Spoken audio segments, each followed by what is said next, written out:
Job లేక ఇబ్బంది పడుతున్నారా? అయితే మెడికల్ కోడింగ్ మీకు మంచి ఆప్షన్. వెంటనే కాల్ చేసి కోర్సులో జాయిన్ అవ్వండి.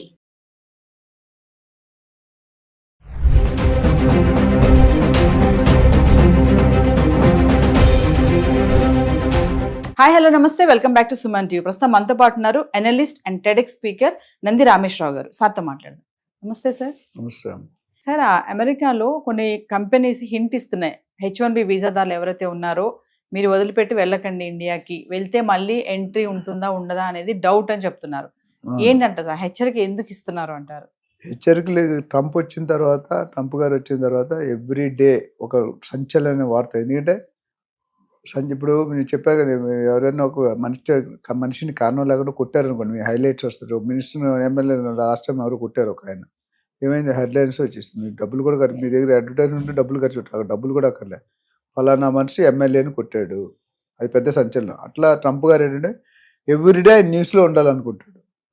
నేను కాల్గేట్ అడ్వర్టైజ్మెంట్ చేస్తాను. కాల్గేట్ తెలియనట్టు ఎవరు మీ పిల్లల దగ్గర మమ్మల్ని అందరికీ తెలుసుకోకపోతే ఎందుకు అడ్వర్టైజ్మెంట్ చేస్తున్నాడు? ఆయన ప్రూవ్ చేసి నేను ఇంకా బతికే ఉన్నాను, చచ్చిపోలేదు, కాల్గేట్ బతికే ఉంది. కాల్గేట్ తర్వాత చాలా కంపెనీస్ వచ్చాయి. ఆ కంపెనీస్ అని అడ్వర్టైజ్ చేయట్లేదు. ప్రామిస్, క్లోజ్అప్, పెప్సోడెంట్ ఏవో వచ్చాయి. బట్ కాల్గేట్ మాత్రం మనం నేను చిన్నప్పటి నుండి చూసే ఏకైక బ్రాండ్ కాల్గేట్. అట్లా గోద్రేజ్, అట్లా బ్రిటానియా. ట్రంప్ గారు అట్లా ఆయన ఉన్నంతకాలం ఈ 4 సంవత్సరాలు, గత 4 సంవత్సరాల కంటే అంత ముందు టర్మ్లో అంత ఎక్కువ హైలైట్ కాలేదు, చేశాడు బాగానే. ఈ టర్మ్లో హైలైటే ముఖ్య ఉద్దేశం, బ్రాండింగ్.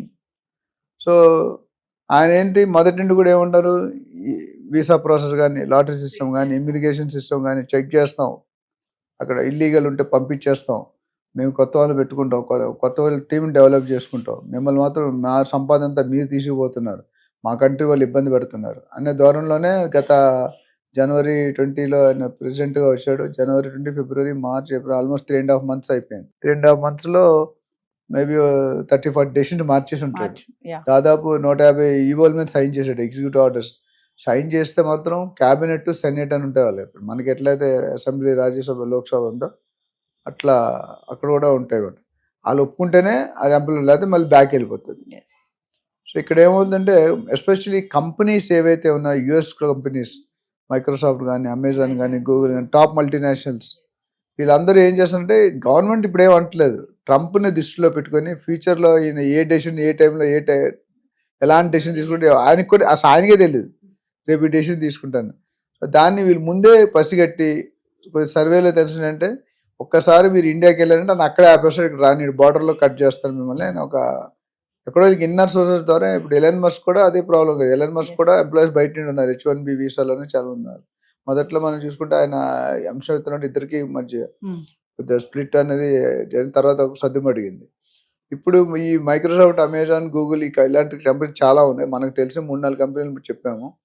అలాంటి 10-20-30 కంపెనీలు major employment, junk employment major across the world, different plan. ఇండియాలో one of the major share. ఎందుకంటే రీజన్ ఏంటంటే, దాని ఇండియాలో లేబర్ కాస్ట్ చాలా చీప్. అక్కడ $50 గంట తీసుకుంటే ఇక్కడ $10, $15 మనం వర్క్ చేస్తాం. అంటే అండ్ 70-75% డైరెక్ట్ సేవింగ్. అండ్ వాళ్ళకంటే పని మనం కూడా ఈక్వల్గా చేస్తాం, కొన్నిట్లో మంచిగా చేస్తాం. Our IQ level is very high. ఎందుకు, every 4th engineer in America is from India, every 4th engineer from India is from south, every 4th engineer from south is from Andhra Pradesh and Telangana ఒకప్పుడు. ఇది మన హిస్టరీ. సో మనకున్న మేధస్సుని డాక్టర్లు కానీ, రెస్టారెంట్లు కానీ, engineers కానీ, సైంటిస్టులు కానీ, వీళ్ళందరూ కూడా బాగా రాణిస్తున్నారు. ఇంక్లూడింగ్ నాసా, ఇస్రో, ఇట్లా అన్నిట్లో కూడా మన వాళ్ళు ఉన్నారన్నమాట. దానివల్ల ఆయనకి ఒక చిన్న చూపులాగా అనిపిస్తుంది. అంటే మన కంట్రీ నుండి, మన కంట్రీ వాళ్ళకంటే వాళ్ళు బయట వాళ్ళు, చైనా వాళ్ళు, జపాన్ వాళ్ళు, ఇండియా వాళ్ళు, మెక్సికో వాళ్ళు, వీళ్ళందరూ వచ్చి they are earning millions of dollars. అది మన వాళ్ళకి ఇబ్బంది, లాసే కదా, మన జాబ్స్ వాళ్ళు కొట్టుకుపోతున్నారు కదా అన్నట్టుంది. సో కంపెనీస్కి ఆల్రెడీ ఇండైరెక్ట్ ఇన్నర్ సోర్స్లో ఇన్ఫర్మేషన్ ఇచ్చుంటాడు, బాబు మీ వాళ్ళు ఇక్కడ ఉంటే పర్లేదు, ఇక్కడ బంతి ఆట సెటిల్ చేస్తుంటే అక్కడే సెటిల్ చేసుకుంటే ఇక్కడ రావక్కర్లేదు. ఆల్రెడీ బర్త్ టూరిజంలో కేసు నడుస్తుంది. పిల్లలు పుడితే 150 సంవత్సరాలు ఓల్డ్ డెసిషన్ అది. అంతకుముందు వచ్చిన George Bush, Barack Obama, Bill Clinton, వీళ్ళందరూ కూడా, జో బైడెన్ ఏమి టచ్ చేయలేదు. బట్ ఈయన ఒక్కడే దాన్ని టచ్ చేశాడు. 1133 kV అంటే ట్రాన్స్ఫార్మర్, చాలా హై వోల్టేజ్. అది ఎంతవరకు అవుతుంది అవ్వదని మనం చెప్పడం కష్టం. బట్ ఐఏఎస్ సూచనలు ఎక్కువ కనిపిస్తుంది ఇప్పుడున్న అగ్రెసివ్నెస్ చూసుకుంటే. అంటే ఈ టైంలో సార్ మన వాళ్ళు ఎవరు కూడా ఇండియాకి రాకూడదని అంటారా? రాకుండా ఉండడమే మంచిది, ఉత్తమం. ఉమ్. వస్తే తర్వాత వెళ్ళొచ్చి అలా 50-50 ఈ రిటర్న్ లోపు మళ్ళీ నిర్ణయం మారొచ్చు అంటారు. మారచ్చు. అంటే ఆల్రెడీ ఈ నిర్ణయం కంపెనీస్ చెప్తానంటే కంపెనీకి ఇన్నర్ బోర్డుకి వెళ్ళిపోయిందని నా ఉద్దేశం. డైరెక్ట్గా పబ్లిక్లో పడలేదు. కొన్ని కంపెనీస్కి ఇన్నర్గా ఇన్ఫర్మేషన్ ఇంటర్నల్గా వచ్చేసింది. అంటే ఇలా అప్ అండ్ డౌన్ చేస్తుంటే వీడు ఇక్కడ పని చేస్తున్నాడు, అక్కడ పని చేస్తున్నాడు, ఇక్కడ బిజినెస్ చేస్తున్నాడు, అక్కడ బిజినెస్ చేస్తున్నాడు, తెలియట్లేదు జనాలు. అందుకని దాన్ని ఒక కట్టడిలో పెట్టి they want to ensure if you are an American citizen, మీకు గ్రీన్ కార్డ్ కావాలి, సిటిజన్షిప్ కావాలంటే you should stay in America. నువ్వు తరచుగా కొంతమంది 2-3 నెలలకు తరచుగా ట్రావెల్ చేస్తుంటారు. 15 రోజులు ఇక్కడ, 15 రోజులు అక్కడ. వాడు ఏంటంటే ఎర్రబస్ టికెట్ ఉంటుంది ఫ్లైట్ ఎక్కడం అంటే. ఫ్లైట్ 80,000 1,00,000 రూపాయల టికెట్ ఉంటుంది. ఆ టికెట్ వాళ్ళకి 1 lakh ఈజ్ నథింగ్. మనం నెలంతా కష్టపడితే 1 lakh రావడం కష్టాలు. 1 day కష్టపడితే 1 lakh వస్తుంది అది ఇండియన్ కరెన్సీలో. ఎందుకంటే 10 hours ఇంటూ $50 అంటే $500. $500 ఇంటూ $80 or $90 అంతే అయిపోయింది. So much amount.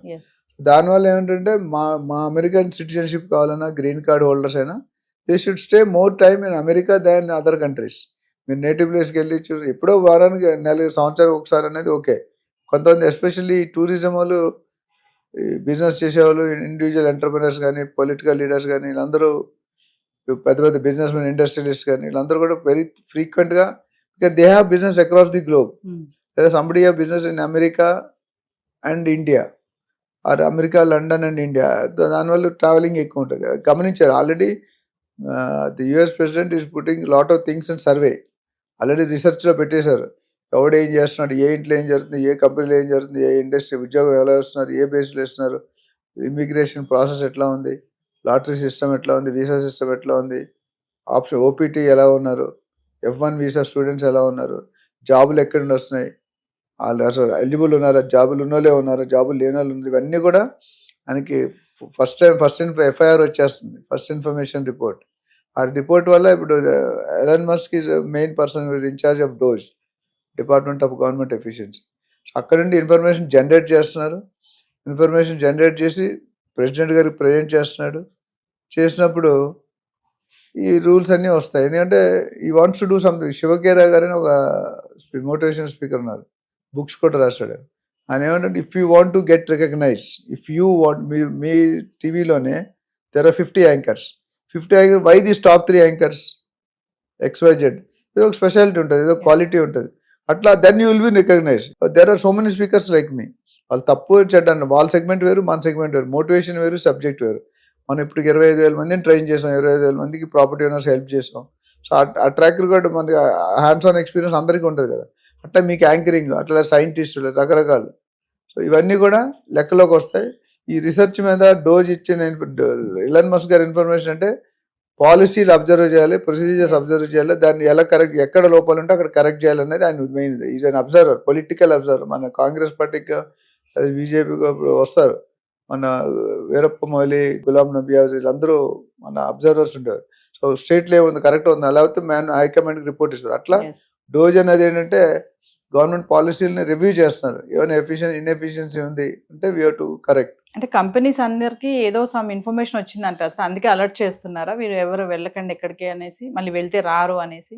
అదే, ఎందుకంటే వెళ్తే సపోజ్ వెళ్ళినప్పుడు మన లాస్ట్ టైం మన 53-54 లక్షల మంది అమెరికాలో, ఇండియా వాళ్ళు ఉన్నారు. అది మన 18 లక్షలు ఇల్లీగల్ ఉన్నారు. ఈ సపోజ్ 2 లక్షల మంది వెళ్ళారు అనుకో, ఆ 2 లక్షల మంది ఆపేమంటాడు. మరి రాబోతే ఆ 2 లక్షలు ఖాళీ అవుతాయి కదా, అవి వాళ్ళ కంట్రీకి ఇచ్చుకుంటాడు. సో వాళ్ళ జాబ్స్ వస్తాయి, వాళ్ళ రెవెన్యూ పెరుగుతుంది, వాళ్ళ జీడిపి పెరుగుతుంది. సో ఏదేమైనా వీసాలు కఠినతరం చేసే టైం కాబట్టి ఈ టైంలో ఎక్కడికి వెళ్లకుండా అక్కడే ఉండడం బెస్ట్ అంటారు. అంటే 10 years ఎంత 50 years 2010 తర్వాత వచ్చిన ఎవరికి గ్రీన్ కార్డ్ రాలేదు, సిటిజన్షిప్ అనేది ఇంకా అసలు రాలేదు కదా. సో అది ఆల్మోస్ట్ 15 సంవత్సరాలు. ఎప్పుడు పోతే లక్షల్లో ఉన్నారు. అది అలిగేషన్ అయ్యేసరికి అప్పుడు ఎవడు ఉంటాడో ఎవడు పోతాడో కూడా తెలియదు. We don't know. It's better కొంతకాలం కదలకుండా ఉండి వీలైతే వాళ్ళని ఇక్కడ రప్పించుకోవడం బెటర్. నెక్స్ట్ ఆప్షన్ కాస్ట్ ఎక్కువైనా ఇప్పుడు వీళ్ళతో వాళ్ళ ఫ్యామిలీ రావాలి కదా. అమ్మా నాన్న జనాలు ఓకే, ఇప్పుడు కోడలు ఉన్నారు అనుకోండి, మిగతా వాళ్ళు వస్తే మళ్ళీ అది క్వశ్చన్ ఉంటుంది. There are lot of teething problems, lot of existing problems ఉన్నాయి. సో ఫ్యామిలీస్ మళ్ళీ కరోనాలో అయినప్పుడు అయిపోతాయి. కరోనాలో చూడండి ఎన్ని డైవర్స్లు అయిపోయి, ఎన్ని ఇబ్బందులు వచ్చాయి. ఇప్పుడు కరోనా ఒక విధంగా మంచిగా అని చెప్పాలి, వచ్చిన తర్వాత చాలా మంది లైఫ్ సెటిల్ అయినాయి. They understood what is the real factor. Phone వస్తే కష్టం, ఎవరు ఫోను, ఇక్కడ ఫోన్ వచ్చిన చెక్కకి అక్కడ ఫోన్ వచ్చిన చెక్కకి. So Trump is going to make noise next 4 years. Thank you sir. Thank you.